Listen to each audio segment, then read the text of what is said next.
Hello dears, welcome back. പൂനെയിൽ നിന്ന് ഇറങ്ങുന്നതിന് ഏതാനും ദിവസങ്ങൾക്ക് മുമ്പുള്ള വീഡിയോ ആണ് കേട്ടോ. നമ്മുടെ ഫ്രണ്ട്സിനെ എല്ലാവരും വീട്ടിലോട്ട് ഇൻവൈറ്റ് ചെയ്തിട്ടുണ്ടായിരുന്നു. ഒരു ചെറിയ ടീ പാർട്ടിക്ക് വേണ്ടി അവരുടെ ഭാഗത്തുനിന്ന് ഗംഭീരമായിട്ടുള്ള ഒരു പാർട്ടി കിട്ടിയിട്ടുണ്ടായിരുന്നു. അതുപോലെ തന്നെ നല്ലൊരു പ്രഷ്യസ് ആയിട്ടുള്ള ഒരു ഗിഫ്റ്റും കിട്ടിയിട്ടുണ്ടായിരുന്നു കേട്ടോ. പാർട്ടീൻ്റെ വീഡിയോ ഓൾറെഡി കണ്ടു കാണുമെന്ന് ഞാൻ വിചാരിക്കുന്നു. കാണാത്തവർക്ക് ലിങ്ക് ഞാനിവിടെ കൊടുക്കാം. പിന്നെ ഗിഫ്റ്റ് എന്താണെന്ന് അടുത്ത വീഡിയോയിൽ ഞാൻ ആഡ് ചെയ്യാം കേട്ടോ. ഞാൻ ഒരുപാട് കാത്തിരുന്ന് വാങ്ങണമെന്ന് കൊതിച്ചൊരു ഗിഫ്റ്റായിരുന്നു കേട്ടോ. എൻ്റെ മനസ്സറിഞ്ഞ പോലെ അവർ മേടിച്ചു തന്നത്. എല്ലാവരെയും ഈ വീഡിയോയിലൂടെ ഒന്നുകൂടി കാണുമ്പോൾ മനസ്സിലെവിടേക്കോ നല്ല വിഷമമുണ്ട്.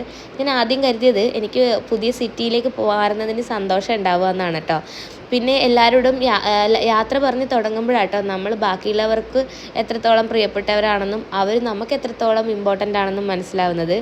ഇതെന്തായാലും ഈ പാർട്ടി ഒരു വീണ്ടും ഒന്നും കൂടി ആൾക്കാരെ കുറച്ചുകൂടി ക്ലോസ് ആയിട്ട് കാണാനും സംസാരിക്കാനും ഒരു നല്ലൊരു അവസരം കിട്ടി കേട്ടോ.